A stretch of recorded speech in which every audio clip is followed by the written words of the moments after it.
नमस्कार। Rahul Gandhi, a traitor of the highest order, एक अव्वल दर्जे का देशद्रोही, ऐसे एलिगेशंस लगाए हैं बीजेपी ने। Rahul Gandhi, George Soros plus OCCRP का एक ट्रायंगुलर डेंजरस नेक्सस बना हुआ है जो इंडिया को डिस्टेबलाइज एंड डिरेल करने की कोशिश कर रहा है। And the deep state of America, basically यह एक अम्ब्रेला टर्म है जिसमें elected politicians, non elected bureaucrats, business billionaires, journalist and media houses को शामिल किया जाता है, जिनका काम है देश दुनिया की इलेक्टेड गवर्नमेंट को सत्ता से हटाकर डेमोक्रेसीज को डिरेल करना और एक पपेट गवर्नमेंट को इस्टेब्लिश करना, ताकि conflict of interest, conflict of sovereignty ना हो बिटवीन अमेरिका एंड अदर्स। तो यह पूरा गेम बेसिकली पावर कंट्रोल का है। आज का सेशन में भी थोड़ा सा लेंथी हो सकता है, लेकिन हम काफी सारी चीजों पर डिस्कस करेंगे और अंत में एक ब्रॉडर पर्सपेक्टिव डेवलप कर पाएंगे। Rahul Gandhi is a traitor of the highest order, says BJP. Bharatiya Janata party ने 5 दिसंबर 2024 को कांग्रेस पार्टी के ऊपर गंभीर आरोप लगाए हैं that Rahul Gandhi was a part of a conspiracy to destabilise India and accused mister Rahul Gandhi of being a traitor of the highest order. और इन सब आरोपों का आधार बनाया गया है फ्रेंच मीडिया आउटलेट की एक रिपोर्ट। एट ए प्रेस कॉन्फ्रेंस, बीजेपी के एमपी संबित पात्रा एंड के लक्ष्मण ने साइट किया है एक report by French newspaper media part two target mister Rahul Gandhi. French newspaper media part exposes investigative reporting outlet OCCRP's hidden links with US government. ये है media part जो कभी OCCRP का मीडिया पार्टनर हुआ करता था, लेकिन आज क्या हुआ? फ्रांस में क्या हुआ? 91 या 92 डेज में सरकार गिर गई, प्राइम मिनिस्टर को भगा दिया, और मीडिया पार्ट रिपोर्ट पेश करता है the hidden links between A giant of investigative journalism and the US government, जिसने तहलका मचा रखा है। और इसी रिपोर्ट के आधार पर बीजेपी ने राहुल गांधी और कांग्रेस पार्टी पे आरोप लगाए हैं कि एक डेंजरस नेक्सस बना हुआ है between George Soros, OCCRP and Rahul Gandhi. यह एक त्रिकोणीय नेक्सस है जिसके टॉप में है जॉर्ज सोरोस। कौन है जॉर्ज सोरोस? सब जानते हैं, देश दुनिया में सत्ता परिवर्तन के लिए जाना जाता है। यह एक यूएस बिलियनियर है and has often been criticised for trying to destabilise India. Soros basically consider किया जाता है one of the most successful investor of the all time and he is also one of the world's foremost philanthropist. अब इसका investment जाता कहां है ये पूरे विश्व को पता है। पैसे को इन्वेस्ट करने के लिए इसने एक फंड फाउंडेशन बनाया, ओपन सोसाइटी फाउंडेशन, जो फंड करता है OCCRP को। Organised crime and corruption reporting project, जो कि बेसिकली एक इंटरनेशनल NGO है, या कहें कि एक global network of investigative journalism. तो ये OCCRP राहुल गांधी को इंफॉर्मेशन भेजता है, और राहुल गांधी का डायरेक्ट संबंध है जॉर्ज सोरोस से। जॉर्ज सोरोस जुड़ा हुआ है OCCRP से, और यही है डेंजरस ट्रायंगुलर नेक्सस। और इसमें डीप स्टेट ऑफ अमेरिका के तार कैसे जुड़े हुए हैं, या इस नेक्सस की जड़ें डीप स्टेट तक कैसे जाती हैं, ये हम समझने का प्रयास करते हैं। तो सबसे पहले थोड़ी सी बात कर लेते हैं OCCRP के बारे में। Organised crime and corruption reporting project, basically ये एक ग्लोबल नेटवर्क है ऑफ द इन्वेस्टिगेटिव जर्नलिज्म, जिसका स्टाफ 6 कॉन्टिनेंट्स में फैला हुआ है, और इसको फंड किया जाता है यूएस गवर्नमेंट के द्वारा। इसकी स्थापना 2008 में होती है। इसके फाउंडर थे Drew Sullivan and Paul Radu. Type है इंटरनेशनल NGO, और इनका पर्पज है जो कि ये बताते हैं to combat corruption and crime prevention. So Drew Sullivan basically ये पब्लिक में ज्यादा नहीं आते हैं, so he is unknown to the broad public, but the one of the most influential journalist in the world, और को फाउंडर है and वर्तमान में हेड हैं OCCRP के। सो ओसीसीआरपी हमने देखा इसका क्रिएशन 2008 में होता है in Bosnian capital Sarajevo, initially as a media network for carrying out investigations into organised crime and corruption in Balkan region. लेकिन 16 सालों के बाद हम देखते हैं OCCRP has become as Drew Sullivan himself describes it, जैसा ड्रू सुलिवन ने बताया, the largest investigative reporting organisation on the earth. आज ये विश्व का लार्जेस्ट इन्वेस्टिगेटिव रिपोर्टिंग ऑर्गेनाइजेशन बन चुका है, जिसका बजट 20 मिलियन यूरोज है और इनका स्टाफ एवरी कॉन्टिनेंट में फैला हुआ है। The NGO has both initiated and contributed to the largest investigational projects of investigative journalism of recent years, जो बेस्ड होते थे मैसिव डाटा लीक्स पर, जैसे कि Panama Papers, Pandora Papers, Suisse Secrets, Narco Files, Pegasus Projects, Cyprus Confidentials and the Laundromat series, which revealed the money laundering schemes of ruling elites in Azerbaijan and Russia. So Russia basically इनका main target है और रसिया के nexus में जो जो आता है वो इनसे बच नहीं पाएगा। चाइना, इंडिया, अफगानिस्तान, इधर जॉर्जिया में क्या हुआ, Georgia and Germany, recent France में देखा, और हमारे पड़ोसी देश पाकिस्तान एंड बांग्लादेश। इसका मुख्य फोकस ब्रिक्स पर भी है। तो आज के इसमें ओसीसीआरपी के जो हेडक्वार्टर्स हैं वो वाशिंगटन, एम्स्टर्डम एंड साराजेवो में है। 70 मीडिया मेंबर हैं, 150 मीडिया पार्टनर्स हैं among the most prestigious world wide, जैसे कि New York times, the Washington post and the guardians जो कि ब्रिटेन का है, डेल स्पेजल जो जर्मनी का है एंड ले मोंडे इन फ्रांस। देश दुनिया के बड़े बड़े नामी गिरामी मीडिया हाउसेज ओसीसीआरपी के साथ जुड़े हुए हैं और मीडिया पार्ट भी कभी इसका पार्टनर हुआ करता था, लेकिन रिसेंट ईयर्स में इन्होंने अपना संबंध ओसीसीआरपी से तोड़ लिया और उसके ऊपर ये इन्वेस्टिगेशन स्टार्ट की और इस इन्वेस्टिगेशन को स्टार्ट करने के बाद ये वाली रिपोर्ट इन्होंने पेश की है। मीडिया पार्ट ने यह भी बताया कि जब इन्होंने ओसीसीआरपी के ऊपर इन्वेस्टिगेशन स्टार्ट की थी तो इनके जो जर्नलिस्ट थे, जो इनके अदर मेंबर्स हैं, उनके ऊपर डिफेमेशन का केस भी ओसीसीआरपी के द्वारा किया गया है। ड्रू सुलिवन के अनुसार कई सारे देशों ने ओसीसीआरपी की इन्वेस्टिगेशंस की वजह से $10 बिलियन तक के लॉस्ट रेवेन्यू को रिट्राइव किया है and also have provoked the fall of heads of government in 5 और 6 कंट्रीज। ये स्वयं ड्रू सुलिवन ने स्वीकारा है। बट एक फ्लिप साइड ये है कि ये खुद को प्रेजेंट करते हैं एज बीइंग टोटली इंडिपेंडेंट, लेकिन इनका जो मैनेजमेंट है वो अपने आप को प्लेस करता है in a position of structural dependence upon the US government. संरचनात्मक ढंग से ये यूएस गवर्नमेंट के ऊपर डिपेंड हैं, जो कि रिवील्ड किया गया है in this investigation by media part और इनके साथ ही ड्रॉप साइट न्यूज यूएस, इल फेटो क्वेटिडिनो प्रोनाउंसिएशन देख लेना क्या होगा, Italy, reporters United Greek and German public broadcaster NDR. तो इन 5 मीडिया हाउस के द्वारा ये रिपोर्ट पेश की गई है जिसमें रिवील किया गया है दैट ओसीसीआरपी का जो क्रिएशन है was thanks to the financial support of the US Bureau of International Narcotics and Law Enforcement Affairs। अब सबसे बड़ा सवाल यही है कि एक लॉ इन्फोर्समेंट एजेंसी कैसे एक मीडिया हाउस को फंड कर सकती है।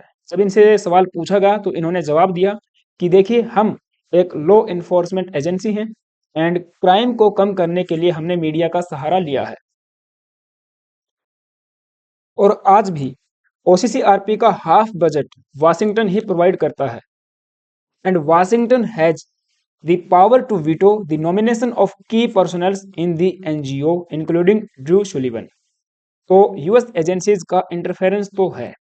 इवन ओसीसीआरपी अपनी वेबसाइट पे खुद ये इंडिकेट करता है that it receives funding from the US department of state, Antony Blinken, foreign affairs and notably from the US agency for international development, जिसको हम लोग यूएस ऐड करते हैं, but it conceals the extent of the funding. और ये भी नहीं बताते कि कौन सा आर्टिकल यूएस फंडिंग से प्रोड्यूस हुआ है। तो वास्ट सपोर्ट मिल रहा है from the US government from start. जब से इसका क्रिएशन हुआ है, यूएस गवर्नमेंट की तरफ से $47 मिलियन की मदद इनको मिल चुकी है। एंड पिछले साल अगर आप देखोगे तो $1.1 मिलियन इनको मिले थे from the European union. $14 million receive हुए फ्रॉम 6 यूरोपियन कंट्रीज, जिसमें ब्रिटेन से 7 मिलियन, स्वीडन से 4 मिलियन, और दूसरे आप देख पाओगे Denmark, Switzerland, Slovakia and France से भी पैसा मिला है। और इस सब पैसे को लेने के बाद ड्रू सुलिवन कहते हैं, I am very grateful to the US government. ये चार्ट के माध्यम से आप और भी अच्छे से समझ पाओगे। ये जो ग्रीन वाला एरिया है, यहाँ पे है इंडिविजुअल्स एंड प्राइवेट फाउंडेशंस, जैसे कि ओपन सोसाइटी फाउंडेशन, वो एक प्राइवेट फाउंडेशन है, वो भी इनको फंड करती है। तो ग्रीन में दिखाया गया है कि इनको कितना पैसा प्राइवेट प्लेयर्स से या इंडिविजुअल से मिला है। सेकंड, जो ये वाला पार्ट है ब्लू कलर में, यहाँ पे दिखाया गया है percentage funded by the US government. तो यूएस गवर्नमेंट के द्वारा कितना पैसा इनको दिया गया है। आप देख पाओगे 2014 से लेकर 2023 के बीच में इसका परसेंटेज लगातार बढ़ता जा रहा है, जो अभी 46% के आसपास में। टोटल जो इनके पास बजट है उसका 46%। हालांकि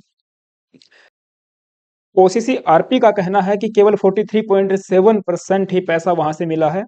एंड मीडिया पार्ट का कहना है कि नहीं, 52% यूएस गवर्नमेंट से फंडिंग आई है। आई थिंक मैं पहले गलत बोल गया, ये 52% है यूएस गवर्नमेंट से, और इसमें जो प्राइवेट प्लेयर्स हैं वो आपके हो जाएंगे 29%। तो आप एक बार नाम देख लीजिए कहाँ कहाँ से इनको पैसा मिल रहा है।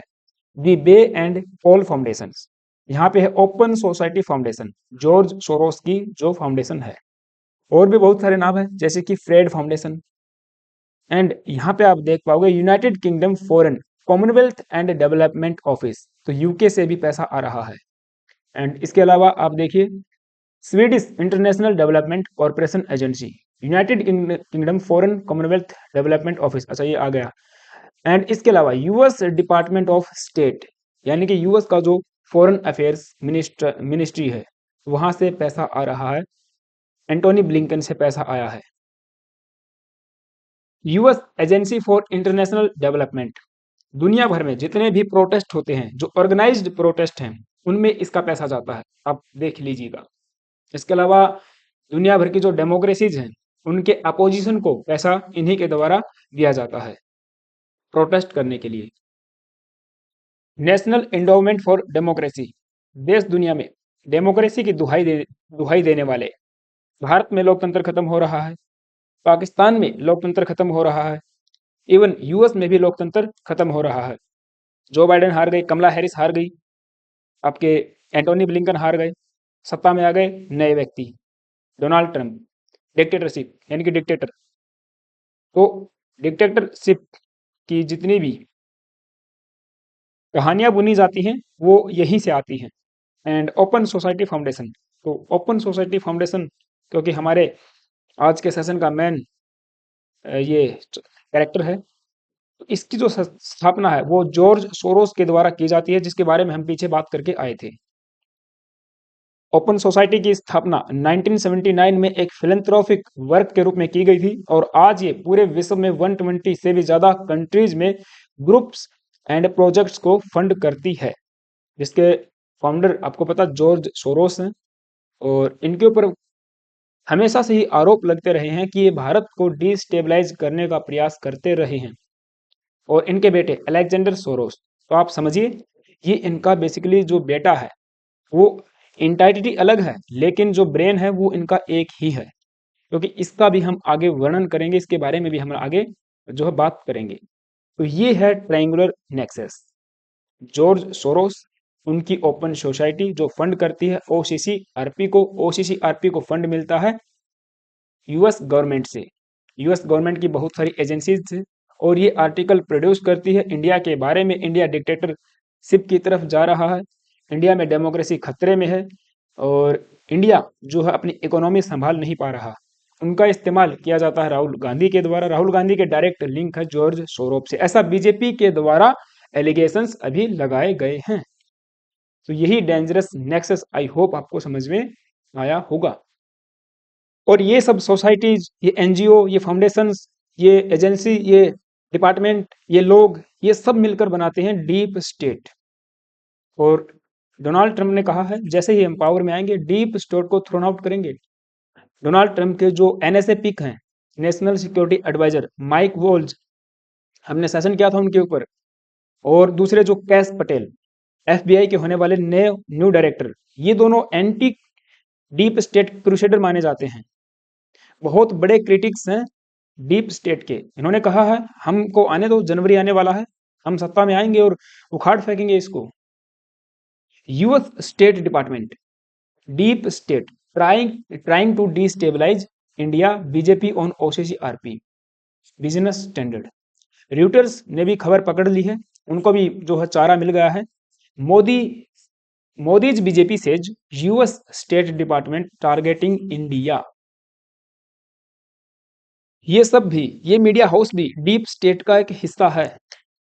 ये रियूटर्स, वॉइस ऑफ अमेरिका, अल जजीरा और आपके BBN, BBC, CNN, the guardians, New York times वगैरह वगैरह, ये सब इसी का जो है हिस्सा है। So now BJP is all blazing on Congress. BJP के जो सोशल मीडिया हैंडल्स हैं, बीजेपी के लीडर्स के आप देख लीजिए, वो एकदम धधक रहे हैं, all blazing on Congress, BJP. This thread reveals the Congress deep state connection. ये वाला थ्रेड रिवील करता है कि कांग्रेस का डीप स्टेट के साथ क्या कनेक्शन है। Over the last 4 years, every issue on which the Congress party has targeted the BJP seems to rely on narratives and supporting materials originating from abroad। abroad से originate हुए हैं, जैसे कि Pegasus, Adani वाला issue, caste census, democracy in danger, democracy danger में है, खतरे में है भारत में, जैसे अगर मोदी आ गया तो। ग्लोबल हंगर इंडेक्स, भारत का देश, भारत के लोग भूखे मर रहे हैं और पाकिस्तान ग्लोबल हंगर इंडेक्स में टॉप पर है। वहां भूखे नहीं है लोग, बांग्लादेश में भूखे नहीं है, अफ्रीकन कंट्रीज में लोग भूखे नहीं है, लेकिन भारत में लोग भूखे मर रहे हैं। रिलीजियस फ्रीडम तो है ही नहीं भारत में, लोग अपने रिलीजन को, अपने फेथ को प्रैक्टिस कर ही नहीं पाते हैं। प्रेस फ्रीडम, प्रेस फ्रीडम तो है ही नहीं, सब के सब क्या है, गोदी मीडिया है। And all appears to draw heavily from international sources. It's something to strongly think about. BJP के MP Sambit Patra on December 2 French newspaper Mediapart revealed a shocking triangular nexus between Rahul Gandhi, George Soros and OCCRP. इन्होंने बताया कि कैसे US का जो state या deep state है वो फंडिंग करता है ओसीसीआरपी जैसे फाउंडेशंस को, एनजीओज को, और वे फिर आर्टिकल्स को क्या करते हैं, पब्लिश करते हैं। एक मिनट मैं आपको दिखाता हूँ। ये आर्टिकल्स ऐसे पब्लिश करते हैं और फिर कांग्रेस पार्टी उनका इस्तेमाल करती है। जैसे ही आर्टिकल्स, ऐसी न्यूज इंफॉर्मेशन मार्केट में आती है, कांग्रेस पार्टी और उनके जो लीडर्स हैं, इनके जो अलाइज हैं, वो झट से उसको पकड़ते हैं, उसको सेपरेट करना स्टार्ट करते हैं सोशल मीडियाज पे, जहां कहीं भी उनको मौका मिलता है, और फिर अटैक किया जाता है बीजेपी जो रूलिंग पार्टी है इंडिया में, और भारत देश के ऊपर, भारत की सोवरेनिटी के ऊपर भी अटैक जो है किया जाता है। ये निष्कांत दुबे, आई थिंक आप जानते होंगे निष्कांत दुबे को, ये बीजेपी के एक सांसद हैं, और इन्होंने कहा कि संसद भवन में खड़े होकर इन्होंने ये पूरी रिपोर्ट पढ़ी और काफी सारी चीजें इन्होंने बताई हैं। ये वीडियो आपने देखी होगी। भाजपा सांसद श्री निशिकांत दुबे ने लोकसभा में फ्रेंच समाचार पत्र मीडिया पार्ट की एक रिपोर्ट के हवाले से बताया कि कैसे जॉर्ज सोरोस की ओपन सोसाइटी फाउंडेशन से फंड लेने वाली एक अमेरिकी एजेंसी ओसीसीआरपी के सहयोग से भारत में कांग्रेसी संसद को बंधक बनाने और सरकार को डिरेल करने की पूरी कोशिश कर रहे हैं। कुछ फैक्ट्स, कुछ टाइमलाइन हमारा जो बजट सेशन है वो 29 जनवरी 2021 को शुरू होता है। अब देखिए ये टाइमलाइन बता रहे हैं और 2021 को शुरू होता है, लेकिन 3 फरवरी 2021 को सुप्रीम कोर्ट कहें या फिर कहीं से भी बाहर से एक रिपोर्ट आती है on Covid on farmer protest, जिसको फार्मर रिपोर्ट्स कहा गया। इसमें बताया गया कि फार्मर्स जो है इंडिया में, उनका जो एमएसपी है वो खत्म कर दिया जाएगा, किसानों को खत्म कर दिया जाएगा, किसानों के लिए सरकार कुछ नहीं कर रही। और फिर संसद भवन के ऊपर जो हमला करने के लिए लोग गए, रिपब्लिक डे परेड का जो नज़ारा वो सब हमने देखा। ठीक है, किसानों का तो जो धरना था वो कई दिनों तक चला। फिर आप देखिए जो हमारा संसद का सेशन था 19 जुलाई 2021 से शुरू होता है और उस समय पेगासस रिपोर्ट आती है 18 जुलाई 2021 को। ये पूरा सेशन भी पेगासस के हवाले चढ़ गया, पेगासस की भेंट चढ़ गया। नेक्स्ट फिर ये बताते हैं, बजट सेशन शुरू होता है जनवरी 2023 में और 23 में ही आप देखिए 17 जनवरी 2023 को बीबीसी की एक डॉक्यूमेंट्री पेश की जाती है, इंडिया द मोदी क्वेश्चन। ये वाला सेशन था 2023 वाला बजट सेशन, ये इस डॉक्यूमेंट्री की भेंट चढ़ गया। फिर आप देखिए जुलाई में 19 जुलाई को एक वीडियो जो है रिलीज की जाती है 2023 में मणिपुर वायलेंस के ऊपर, जो 1 से 1.5 महीने पुरानी वीडियो थी। उसको पहले जो है पब्लिश नहीं किया गया, वो पहले किसी के पास नहीं थी, लेकिन जैसे ही हमारा बजट सेशन शुरू हुआ, सॉरी ये बजट नहीं था, पार्लियामेंट का सेशन शुरू हुआ 20 जुलाई 2023 को, उससे एक दिन पहले वीडियो रिलीज की जाती है, ऐसा ये लोग बता रहे हैं। और ये पूरा सेशन भी हमने देखा कि भेंट चढ़ गया इस मणिपुर वायलेंस के नाम पर। और ऐसे ही आप देखिए जनवरी 2023 में ही 24 जनवरी को अडानी के ऊपर भी एक रिपोर्ट आती है, Hindenburg report, Adani group how the world's third richest man is pulling the largest con in corporate history. और अभी रिसेंट में हमने क्या सिनेरियो देखा कि हमारा जब जनरल इलेक्शन था, पूरे विश्व का सबसे बड़े लोकतंत्र का जो जनरल इलेक्शन, उस समय भी रशिया जैसे देशों ने बताया कि इंडिया के जनरल इलेक्शन में इंटरफेरेंस हो रहा है एंड हुआ है। इजराइल ने बताया कि नहीं सॉरी, इजराइल बेस्ड एक कंपनी ने इंटरफेरेंस किया है in Indian elections. OpenAI says stalled attempt हुआ है जनरल इलेक्शंस में।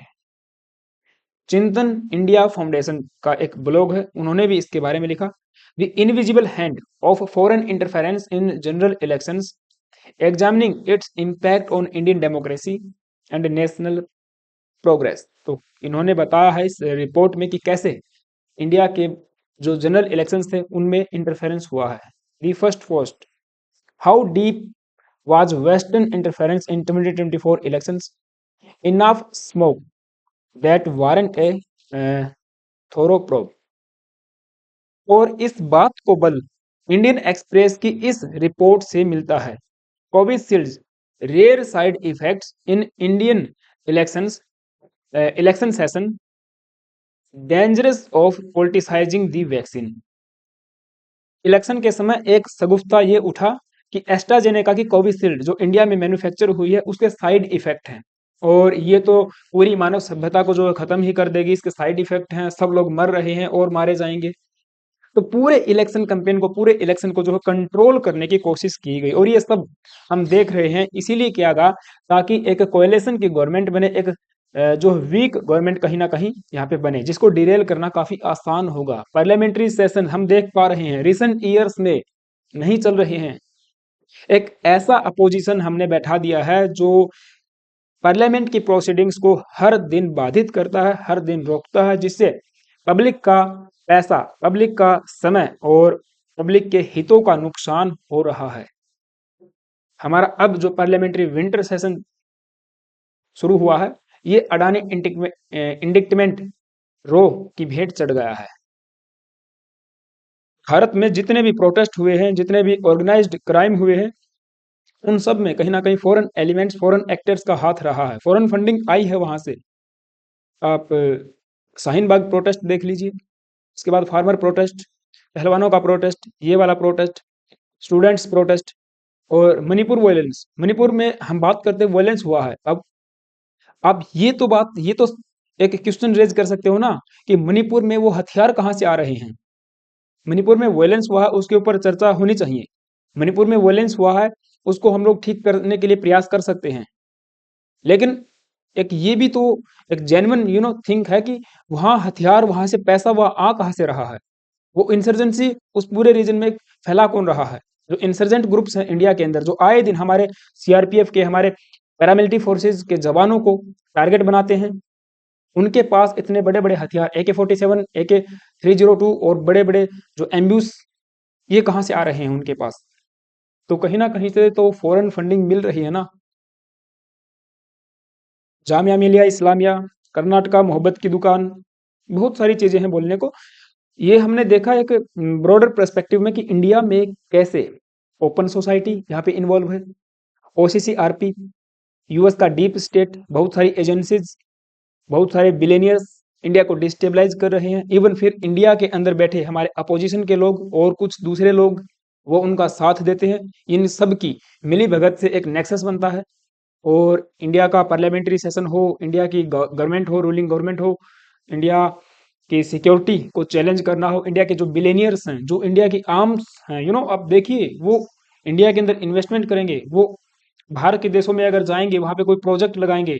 अगर किसी दूसरे देश में एक प्रोजेक्ट लगाया गया है अंबानी अडानी के द्वारा, मान के चलिए उसके अंदर 1000 लोगों की आवश्यकता है, तो कम से कम 500 तो भारतीयों को वो वहां पे भर्ती करेंगे। 500 भारतीयों को तो जॉब मिलेगी एटलीस्ट। तो हमारे जो बिलियनियर्स हैं वो काम करेंगे, तभी तो भारत में भी पैसा आएगा। भारत के अब इसको अब कई लेवल पे सोचा जा सकता है। कभी नहीं देखा होगा कि यूएस या किसी दूसरे बड़े देश के द्वारा अपनी जेंट को, अपनी कॉन्ग्लोमरेट को इस तरह से घसीटा गया हो। मेटा, एप्पल, स्पेसएक्स, इनके बारे में तो कभी रिपोर्ट्स नहीं आती। तो भाई हमको भी चाहिए, हमको भी मिलेनियर्स एंड बिलियनियर्स हमारे देश में चाहिए, जो इन्वेस्टमेंट करे, जो फॉरेन इन्वेस्टमेंट भी लेकर आए देश में, मैन्युफैक्चरिंग हब हम बन पाए, हमारा इकोनॉमी हम लोग डेवलप कर पाए, लोगों का जो लाइफ स्टाइल है, जो अल्टीमेट हमारा गोल है, उसको हम लोग अचीव कर पाए। ठीक है, रोटी कपड़ा और मकान, बेसिक जो नेसेसरी थिंग्स हैं, उसके अलावा भी बहुत सारी चीजें हैं जो जीवन में अचीव करने लायक हैं। अब वो कैसे होंगी, तो काफी सारी चीजें सोचने वाली हैं। और एक और छोटा सा हम लोग उदाहरण लेते हैं फॉरेन का। अब बाहर के देशों में कैसे डीप स्टेट, यूएस एजेंसीज और ओपन सोसाइटी जैसी फाउंडेशंस ने इंटरफेयर किया है, उसके ऊपर थोड़ा सा एक नज़र लगा लेते हैं। लेकिन उससे पहले एक छोटी सी रिक्वेस्ट मैं करना चाहूँगा आप सभी से। वीडियो चैनल पे यदि आप नए आए हो तो एक सब्सक्राइब करना एंड बेल आइकन को प्रेस करना। और हाँ, अभी तक की वीडियो अगर आपको अच्छी लगी है, ये डाटा एक्सप्लोर करने में मुझे काफ़ी टाइम लगा, तो आप जो है वीडियो को एक लाइक भी कर सकते हो।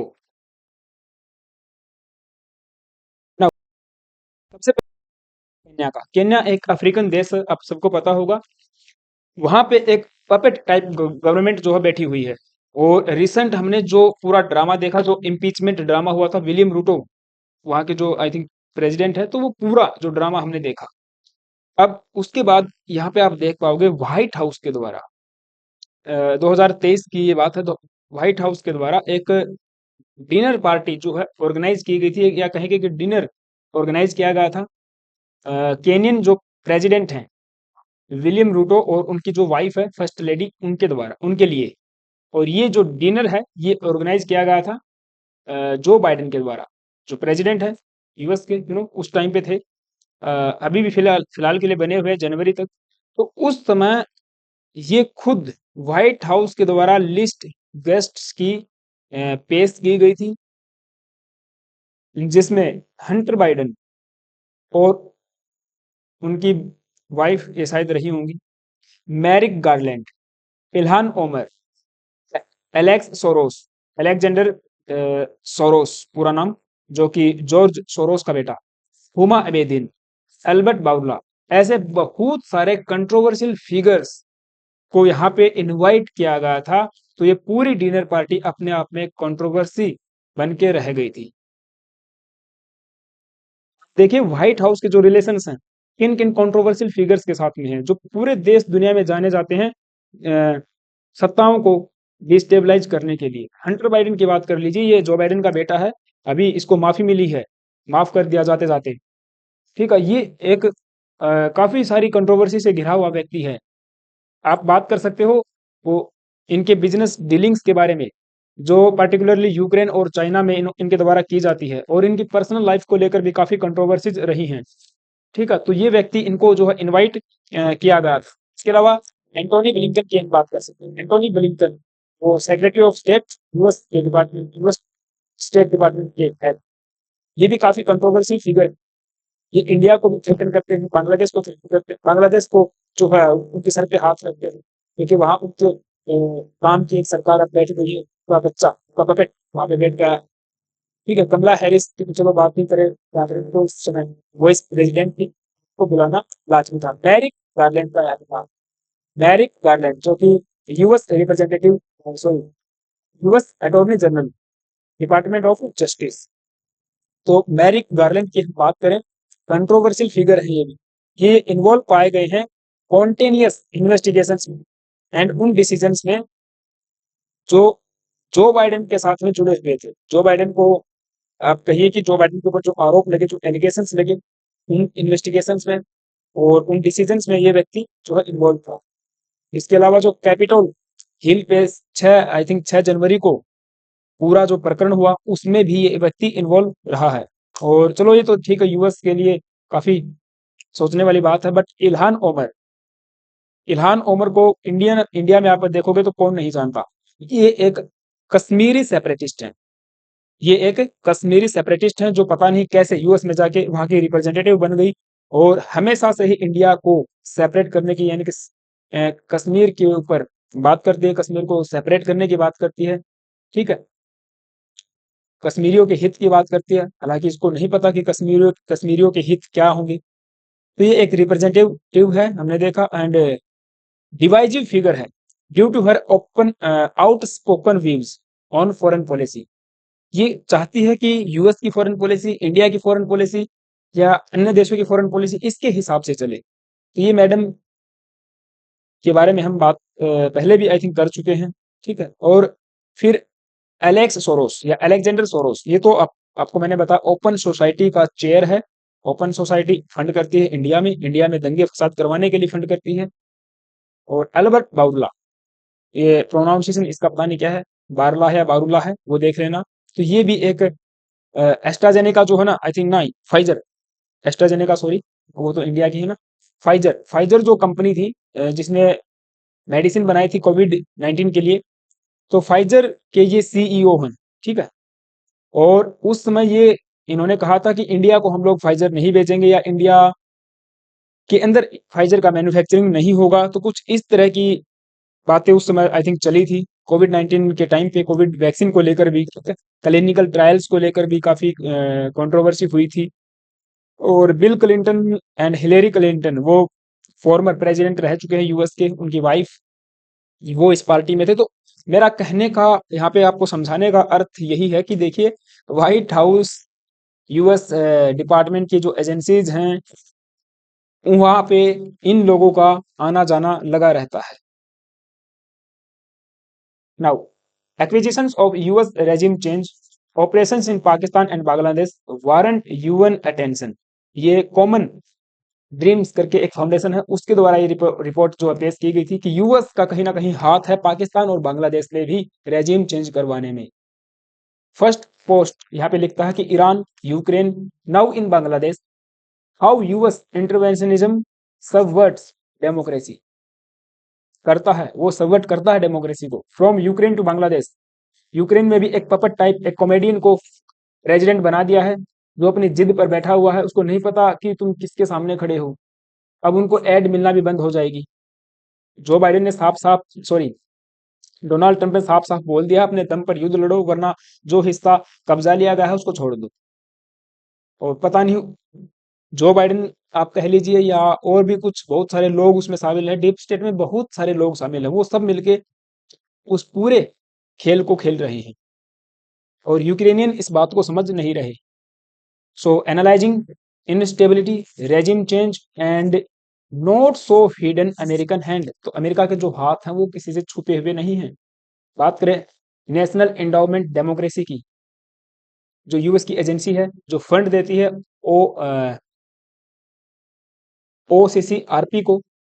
सो NED has replaced CIA covert activities.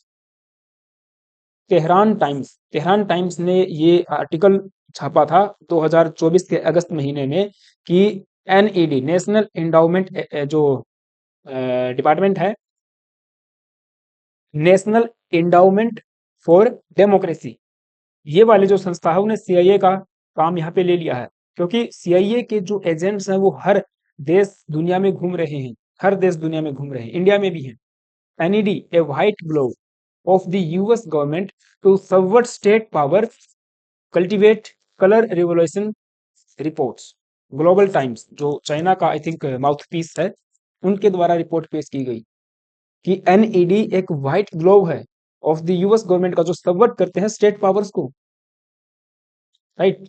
और इसके अलावा फिर हम देखें यूएस एड के बारे में। यूएस एड यूनाइटेड नेशन या sorry United States Agency for international Development, militias demonise US aid after US citizen gunned down in Baghdad.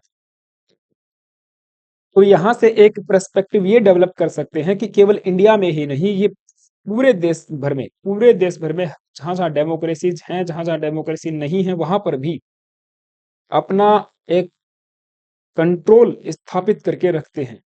कोई ना कोई वहां पे संस्था काम कर रही होगी, या अपोजिशन लीडर्स तो हर जगह होंगे, अपोजिशन पार्टी हर जगह होगी, वो उनके कंट्रोल में रहेगी। या कई जगह हम देखेंगे कि डायरेक्ट जो सत्ता है, जैसे कि बांग्लादेश में, वो इनके कंट्रोल में होगी, तो वो एक पपेट होगा यूएस गवर्नमेंट का। और राहुल गांधी के ऊपर लगे आरोप इस बात से सिद्ध होते हैं, या सिद्ध तो नहीं कहेंगे अभी, सॉरी, इस बात से उनको बल मिलता है कि राहुल गांधी जी का भी जो उठना बैठना है वो कुछ ऐसे ही लोगों के साथ में है जो व्हाइट हाउस में फिलहाल के लिए बैठा करते थे, इल्हान ओमर के साथ। अभी रिसेंटली जब यूएस विजिट पे गए तो इन्होंने इल्हान ओमर से मुलाकात की, इन्होंने डोनाल्ड लू से बात की, जो दुनिया भर में सत्ता परिवर्तन के लिए जाना जाता है, बांग्लादेश में सत्ता इन्होंने ही परिवर्तित करवाई है। शेख हसीना ने डायरेक्ट आरोप लगाया था कि एक गोरा आदमी आया और कहा कि हमको बांग्लादेश में एक पोर्ट का एक्सेस दे दो, आई थिंक पोर्ट की ही बात हुई थी, अन्यथा यहाँ पे रेजिम चेंज हो जाएगी, और ऐसा ही हुआ। तो बांग्लादेश की prime minister, foreign former prime minister Sheikh Hasina ने इसी व्यक्ति के बारे में बात की थी, डोनाल्ड लू। अब इंडिया में भी आया था, ये इंडिया में भी आया था, और राहुल गांधी भी इससे मिले। जब राहुल गांधी इससे मिले, यूएस डिपार्टमेंट से पूछा गया कि हमारे देश के अपोजिशन लीडर आपके स्टेट डिपार्टमेंट के एक ऑफिशियल से कैसे मिल रहे हैं, तो कहा कि ये केवल नॉर्मल बातचीत थी, नॉर्मल यानी कि बस वो उनसे मिलने गए थे, हालचाल पूछा, चाय कॉफी पी और वापस आ गए। फिर आप देखिए, एक व्यक्ति ये है जो काफी मार्केट में रहा था, अभी मीडिया हाउसेज न्यूज चैनल पे भी काफी चर्चा इसके बारे में हो रही थी, सलील सेट्टी, जो कि वॉइस प्रेसिडेंट है ओपन सोसाइटी फाउंडेशन का, वही ओपन सोसाइटी फाउंडेशन जो फंड करती है डायरेक्टली OCCRP को। अब देखिए ये नाम है, ये बार बार आएंगे, ठीक है ना। तो सलील सेट्टी जब भारत जोड़ो यात्रा में इनके साथ में आपको देखने को मिले थे, तो ये सवाल उस समय उठे थे कि क्या भारत जोड़ो यात्रा की जो पूरी फंडिंग है वो ओपन सोसाइटी के द्वारा की गई है। राहुल गांधी अमेरिका में राजनयिक डोनाल्ड लू से मिले, तो डोनाल्ड लू से मिले, इनके बारे में बात की हमने। और इल्हान ओमर से मिले, और भी ऐसे कंट्रोवर्शियल फिगर से मिलते रहते हैं जो बांग्लादेश के एम्बेसडर हैं टू यूएस, उनका नाम मुफ्तफिल या फिर जो भी है, उनसे भी ये मिले थे। वो एंटी इंडिया सेंटिमेंट्स हमेशा से ही रखते हैं, तो anti India elements have a field field day with Rahul Gandhi, the Hindu की ये न्यूज है, ठीक है। अब ये सो हमने डिस्कस किया, ये सारे अभी आरोप हैं राहुल गांधी के ऊपर, कांग्रेस पार्टी के ऊपर, जो बीजेपी के द्वारा, बीजेपी के एमपीज के द्वारा लगाए गए हैं। अब देखना ये होगा, इसकी जांच होगी कि क्या ये पूरा नेक्सस जो हमने डिस्कस किया है, क्या वो वास्तव में काम कर रहा है या फिर नहीं। ठीक है, आपका क्या ओपिनियन है, आपको क्या लगता है। हमने काफी सारी चीजें डिस्कस की हैं, आप देख लीजिए, हमने फॉरेन जो मीडिया हाउसेज हैं उनकी रिपोर्ट्स को भी हमने यहाँ पे मेंशन किया है, और इसके अलावा जो टाइमलाइन वास्तव में घटित हुई है, जो हम सब ने देखी है पिछले 3 से 4 सालों में, उसको भी हमने यहाँ पे ले लिया है। ऑलराइट, जॉर्ज सोरोस के बारे में बात की, ओपन सोसाइटी के बारे में बात की, OCCRP के बारे में मैंने आपको फुल डिटेल में बताया कि कैसे वहाँ कहाँ और कहाँ से इसको फंडिंग मिलती है। और ये आर्टिकल उसी लेवल के छापते हैं जो यूएस गवर्नमेंट को खुश करें। और कभी भी इनके आर्टिकल, एक बात यहाँ पे मैं मेंशन करना भूल गया, कभी भी इनके जो आर्टिकल्स हैं वो यूएस के ऊपर आधारित नहीं होंगे, यूएस के ऊपर कोई भी किसी भी प्रकार की रिपोर्ट ये पेश नहीं करेंगे। ठीक है, तो यहाँ से हमको समझना पड़ेगा अब आगे क्या होने वाला है। आप मुझे कमेंट बॉक्स में ज़रूर बताना आपका ओपिनियन क्या है। हाँ, वीडियो थोड़ी सी लंबी अवश्य हो गई है, लेकिन काफ़ी सारी चीज़ों को हमने जो है डिस्कस किया है। तो ऑल राइट, आज के लिए इतना ही। आई होप आप समझ पा रहे होंगे एंड को रिलेट कर पा रहे होंगे। तो thank you guys, have a nice day, and मुझे कमेंट बॉक्स करके ज़रूर बताना।